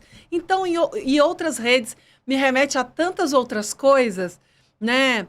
E aí a gente foi desenhando também tudo que eu poderia fazer, usando, claro, os 30 anos de aprendizado, e de sucesso que eu tive na minha carreira. Gente, ela tá na capa. A diva. Ela tá muito diva. Eu tô diva carregando o esporte, que eu botei um tênis aí. Tá diva maravilhosa de tênis com esse vestido. Vocês têm que comprar, é incrível. Eu estou super... Já viu como é que foi aqui minha dedicação ao livro. Ela já acabou, né, dona Dani? Já acabou o livro todo. Bom, agora tem que reler, né? Já li agora, a gente vai lendo depois, A primeira vez você lê, depois você vai voltando. Presta atenção em outras coisas, né, que você não prestou. Vai ficar lá na minha cabeceira, lá, pra toda hora fazer aquela, né, pegada. E aí, nessas outras redes que você está jogando aí, o esporte continua presente, salvando vidas. Como é que tá essa situação aí? Você continua levando os valores do esporte sempre. Isso faz parte já tá no teu DNA. Não, faz parte da minha... Imagina. Tá no DNA, não tem mais isso. Mas o que você vai pensar assim? Dá um spoiler pra gente, que você tem de novos projetos. Não, eu acho que os ensinamentos do vôlei, ele serve tanto para o mundo corporativo, como atingir metas, como lidar em grupo. Eu até falo, o que te bloqueia, né? De fundamento do vôlei. O que está te bloqueando para você não alcançar o que você tem que alcançar? E eu acho que tem um ponto em comum em todas as outras profissões. Então, esses ensinamentos eu quero sim levar com palestras. Eu já está quase saindo do forno minha palestra. Eu já vou ter a minha primeira oportunidade na próxima semana em Rio Branco, que vai ser muito especial, meu primeiro contato com o público. E eu não quero simplesmente contar a minha história. Eu quero que a minha história, em botões, ajude a você a resolver um problema que você tem. É uma coisa muito mais proativa, sabe? De ação, do que simplesmente contar a minha história, porque eu acho que eu já tenho a minha história no livro, no documentário, para as pessoas conhecerem. Então, eu acho que são usar os fundamentos do vôlei mesmo, que é bloqueio, saque, recepção.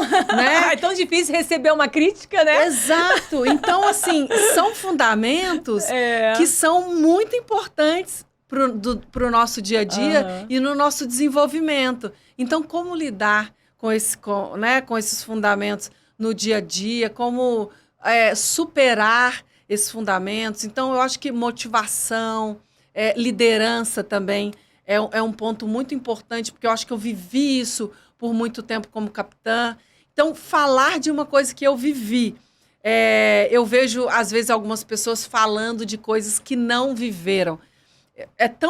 É muito mais difícil para mim olhar para aquilo e ver uma veracidade, sabe? Do que ela está falando, do que eu que vivi isso durante 30 anos.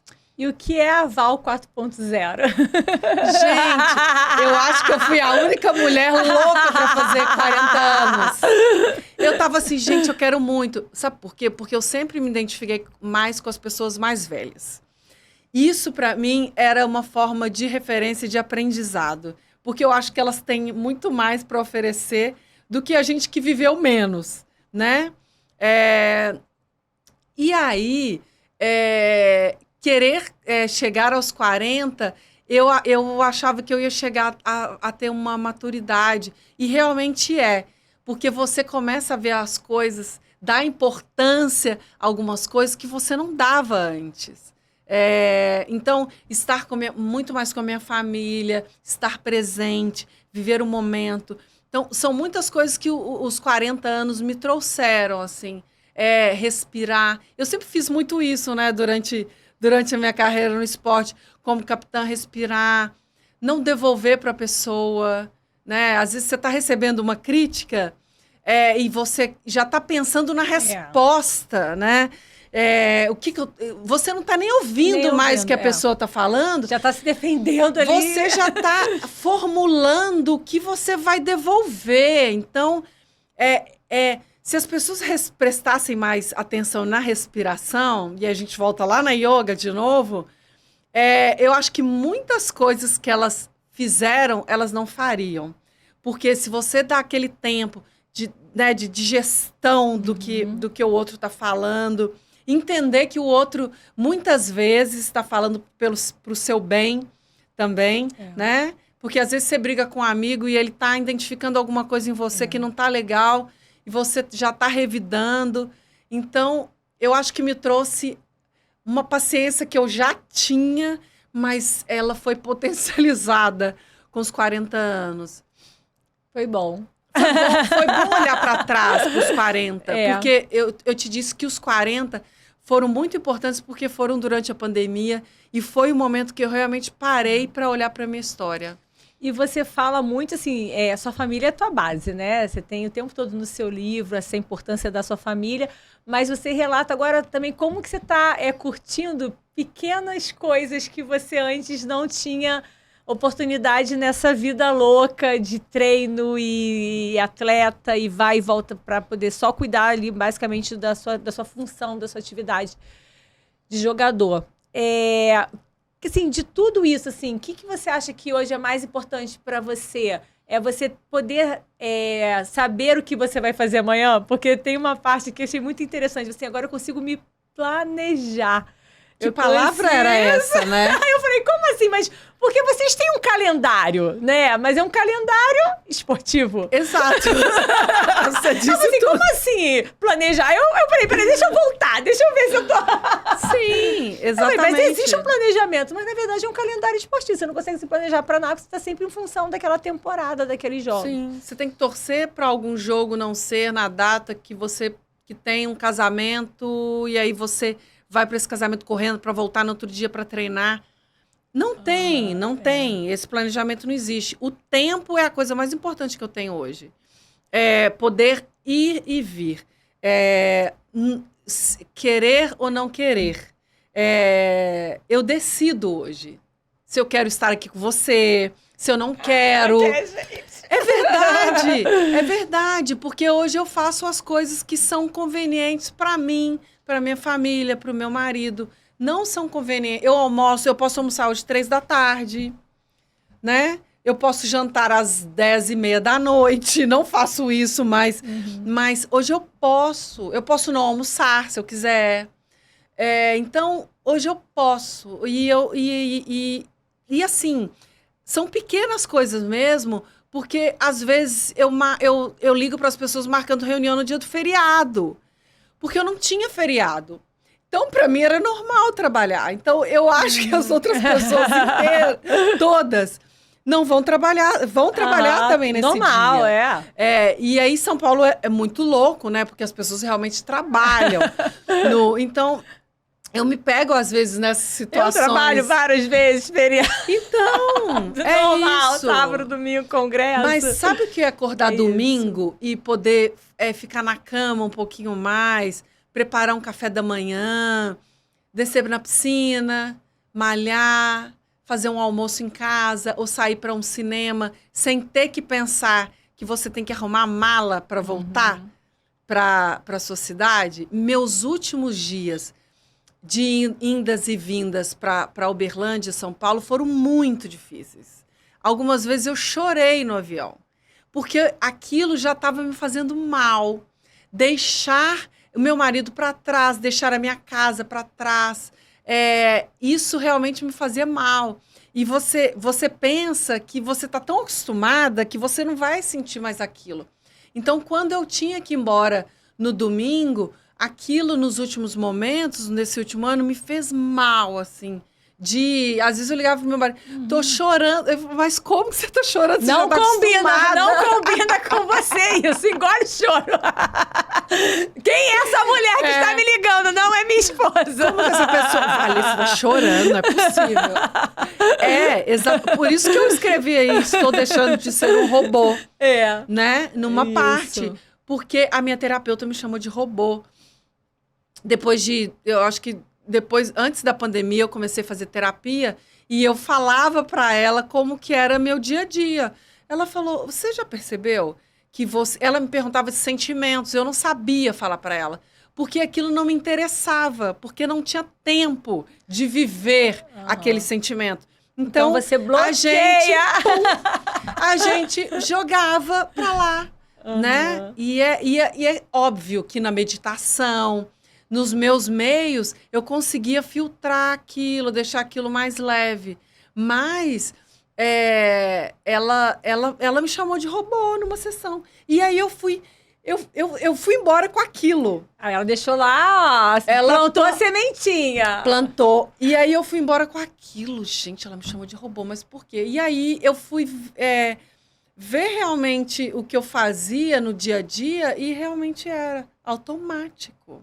Era muito automático, porque a rotina é automática. Você acorda, toma café, vai pro treino, vai pra fisioterapia, volta pra casa, aí tem aula de inglês, descansa, vai pro treino de novo, volta pra casa, toma uma taça de vinho, vê o filme, e assim. E aí a gente vai, sabe? Porque a gente não tem tempo. E a rotina vai te engolindo. E você não observa. Não tem observação, porque não vai mudar também. Também não quero ser observada agora, não. Você entendeu? Porque você não tem o tempo de ir ao museu, olhar pro quadro, sentar ali, sabe? Que você sai. E isso, para mim, era tão maravilhoso. Então, eu tinha isso nos poucos momentos que a gente tinha de folga. Eu procurava fazer isso, porque isso me fazia muito bem. Isso sustentava a Valeusca da quadra, sabe? Eram essas bases, sem a minha família, que me propiciavam assim, uma mente sadia dentro do vôlei. Então, por isso que eu acho que é muito importante você identificar o que te faz bem, o que te dá esse prazer, o que você sente desejo. A gente fala pouco de desejo, né? O que você deseja hoje?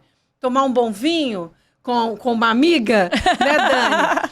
É isso, eu acho. Isso me faz muito feliz. Sair com amigos, largar o celular, Conversar, olhar no olho. Conversar, olhar no olho, exatamente. Eu falo muito que eu sou hoje, óbvio, do WhatsApp, mas tem os comportamentos de uns amigos que eu já conheço há muitos anos, que aí você identifica e aí eu ligo para ele. Porque se você perguntar, ele vai falar que tá tudo bem no WhatsApp, não vai? E é muito fácil você falar. Texto, então? Está tudo bem. Porque voz, tu já pega. Exato. Opa! Se você liga para a pessoa, cutuca, o que está acontecendo? Você não me mandou aquele bom dia ontem, que você me manda toda semana? O que está acontecendo? E aí essa aproximação, eu acho que a gente está perdendo. De realmente conversar olhando no olho, de sentir como o amigo está. Se ele mudou o comportamento com você, é que alguma coisa está acontecendo. Então, e eu tenho tempo para isso também. Porque, às vezes, antes eu não tinha tempo de ligar, de estar presente no aniversário, que alguns dos meus amigos fazem muita questão desse momento. E, então, por isso que eu falo que o tempo é a coisa mais preciosa que eu tenho hoje. Eu sou festeira, né? Eu nasci no meio do carnaval, então eu gosto de festa. Sei. Mas, assim, você falou de aniversários, né? Eu procuro minha vida, né? Loucura, tudo, mas, assim, aniversário, pra mim, é uma data importante. O meu aniversário, que é o Carnadane, que todo mundo brinca. Mas é o aniversário dos meus amigos. Assim, o que eu levo de filosofia pra mim é que, assim, é um réveillon que a gente tem só nosso. É o dia do seu aniversário. Então, naquele momento ali, acho que é o momento da gente fazer algumas reflexões sobre a minha vida, que estava acontecendo ali naquele momento, naquele último ano, e o que eu quero daquele momento ali pra frente. Um novo então, ciclo, é um né? novo ciclo. Eu não tenho esse contato com o meu aniversário. E eu tenho isso, assim, tipo assim, é o meu réveillon só meu. Eu tenho um réveillon exclusivo, que é a data... Só seu não, que você festeja com seus amigos. Exatamente, com muitos amigos. Mas eu tenho muito isso, assim, aniversário. Aniversário, eu faço aquela que faço questão. Não vai fazer nada no seu aniversário. Não, pelo menos sair pra tomar um vinho. Porque tem gente que não gosta de festejar, de reunir todo mundo. Não, mas alguma coisa a gente vai ter que fazer. Nem que a gente saia aqui, nós duas, pra tomar um vinho, pra conversar. Mas eu acho importante, assim, são datas que eu acho importante você estar presente ali na vida das pessoas. Eu tenho essa coisa com a data do aniversário. Que engraçado, né? Que pra mim não tem uma simbologia. Porque eu sempre passei meu aniversário distante, viajando, sem festa. Eu lembro que meu último aniversário que eu fiz, gente, tem muito tempo. Então, eu não tenho... porque pra mim, o outro dia, ou no mesmo dia, eu tava treinando, eu tava jogando. Você tava no robô. Eu tava no robô. Pra você ter uma ideia, eu ligava pras pessoas pra me darem parabéns no dia do meu aniversário, porque eu tava no treino, podia atender. Aí ligava, minha mãe, Valesca, eu já te liguei 2 vezes. Tá bom, mãe, me dá parabéns. Era isso. Era muito no robô e no automático. Então, não tenho esse sentimento, sabe? De carinho, assim, como com o aniversário. É bom. É bom. Vou começar a fazer festa com Dani agora. Agora, vamos, já que você tá com tempo. Vamos começar a fazer uma festa aí. A gente tá acabando. Tá acabando. A gente tem que fazer aqui uma observação especial para a querida Amanda. Ela tinha que estar aqui com a gente hoje, mas a gente deixa que ela tá viajando. Tá de férias, ela tá depois do ano que ela também teve difícil. O processo de reabilitação é difícil, ela está liberada de hoje aqui. Mas, assim, agradecer, porque foi a Amanda que nos apresentou. E a Val, desde o início, assim, um carinho, uma generosidade, uma empatia, uma disponibilidade comigo, assim, incrível. Então, com foi você muito... é fácil. Foi muito bom conhecer, né? Sair da Val lá, atleta que a gente idealiza, e conhecer mais a Val, essa pessoa linda, acessível, mulher... Gente, é mulherão mesmo. Mas é mulherão, porque ela tem 1,90 m. Vocês vão rir da nossa foto juntas. Porque na foto do livro ela tava sentada. Estão fazendo bullying comigo. Tô tirando foto só sentada agora, você acredita? Na foto do livro ela tava sentada, né? Mas não tem problema. Mas, assim, é um mulherão em todos os aspectos. Então, assim, muito obrigada mesmo por você estar aqui presente hoje nesse podcast. Muito especial ter você aqui comigo. E aí, assim, eu gosto da fofoquinha também. Sou péssima de fofoca, Dani. Mas a gente já falou muito, assim, do livro, da sua vida e tal. Eu quero que você me conte, assim, alguma coisinha que você depende só seus amigos mais próximos, a sua família, uma mania, algum, sei lá, algum cacuê, qualquer coisa, assim, da Val que poucas pessoas sabem. Gente... Não, eu não sei, porque quando eu estou com os meus amigos, porque esses momentos eram muito raros, eu gosto muito de viajar com eles. É uma coisa que a gente até ia para Trancoso todos os anos. A minha lua de mel... então vou contar essa. Conta então. Ótimo, já temos. Uma fofoca que eu acho que ninguém sabe. Quando eu me casei em 2010, eu jogava na Rússia. E algumas russas vieram pro casamento, aqui em Belo Horizonte. E aí, eu falei, Ri, como é que a gente vai fazer uma lua de mel?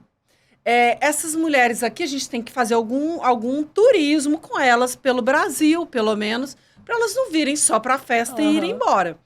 E aí, a gente alugou uma casa em Trancoso, uma super casa em Trancoso, com muitos quartos.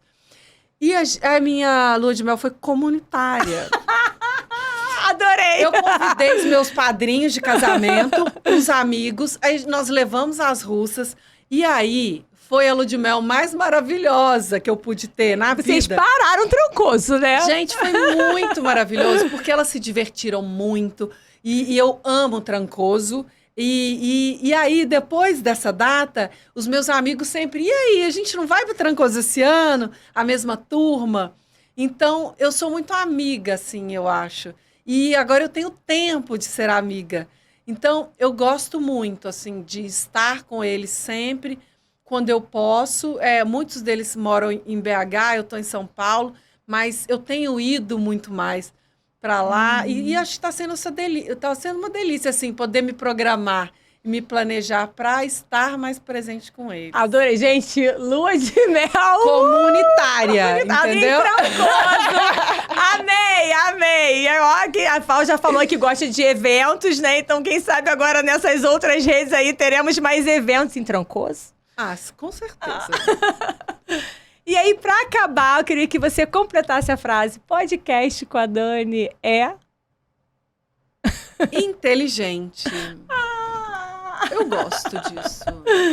Querida, muito obrigada. Obrigada. Vou alcançar. Eu que agradeço, viu? Obrigada. Amei. Eu adorei também. Obrigada por compartilhar a sua história. Sabe por que eu adorei? Não acabou, hein, gente? Não acabou. Volta. Calma. Encerrou, volta. Sabe por que eu adorei? Porque, gente, olha esse livro todo pontuado com rosinhas para hoje.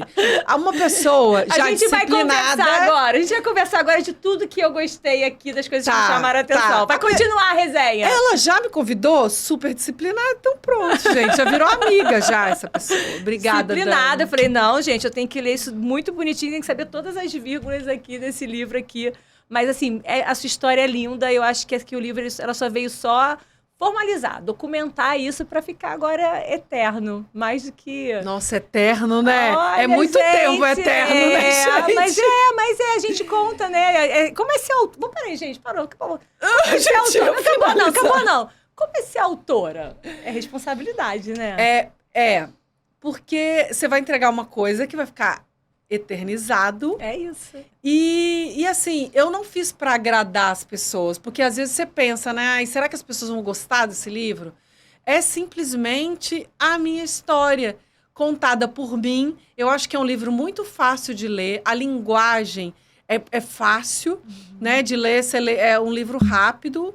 Muitas pessoas me disseram que leram em 3 dias o livro. Então, e assim, poder contar a minha trajetória e depois contar a minha nova fase, esse livro me deu a oportunidade disso, né? Talvez eu não teria esse registro, teria o registro somente da cena do meu documentário, que sou eu de costas saindo com tênis na mão, que mexe muito comigo, mas poder registrar esse novo momento também é muito bacana. Eu demorei um pouquinho mais porque eu fui, Exato. Indicando.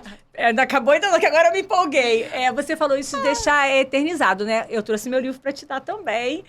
E quando eu acabei o meu livro, eu tinha acabado de fazer meu mestrado. Então, né, eu tinha um livro que foi publicado em função do mestrado, sobre ciclismo e tal. E aí, eu deixei aquilo e foi. E aí, na pandemia também me deu esse estalo. Porque quando foi 2019, a editora que publicava esse meu livro ia fechar. E aí mandou um comunicado para os autores, aquela coisa também de direitos autorais, algumas coisas, né, burocráticas, e também falando do encerramento. E eu fiz uma postagem, assim, super boba, falando, poxa, que pena, era uma editora que contribuiu tanto para a educação física, para os esportes. E aí, assim, mas assim, novos tempos. E aí um monte de gente começou, mas eu uso seu livro, eu uso nas minhas aulas, eu uso seu livro. Aí eu falei, gente, como assim estão usando aquela coisa que eu escrevi lá em 2004? Imagina. Gente, em 2020 eu já escrevi muito mais, já pesquisei muito mais. Eu falei, não posso deixar esse material Tá. né, do jeito que está. Aí eu falei, vou fazer uma segunda edição. E aí eu fiz uma edição revisada, ampliada. Você não tá me perguntando se eu vou de novo. Né? Então, assim, porque... Eu falei, é muita responsabilidade deixar esse material aqui. Então, eu fiz depois uma edição agora, que eu vou te dar. Que legal. Que foi ampliada. Mas eu acho que, assim, esse peso de deixar assim, cara, eu tô eternizando isso aqui. É um material que vai ficar, né? Então, esse peso, assim, de ser autor é muita responsabilidade. Daqui a pouco vão estar, nossa, a Daniele falou isso. Não, gente, foi 2004. Vê a referência, o atual é 2020. Mas eu acho que depois que você é autora, você vai... acho que o bichinho ali da escrita te mordeu. Quem sabe vem aí eu acho que daqui uns anos, outras redes, outros materiais aí acho que da Val. sim. É bem interessante. Quando eu estiver vivendo já essas outras redes, já aí estou... você vem relatar. Mas eu acho que é possível, sim. Gente, eu acho que agora acabou, né? Podemos acabar, Val? Podemos, Tintin. Acabamos. Lidar com água, Obrigada. Gente. Gente, fiquem ligados aí no próximo episódio do nosso podcast. Mais uma vez, beijo. Vejam, assistam, indiquem, compartilhem e também assinem lá o canal do YouTube da Val. É isso.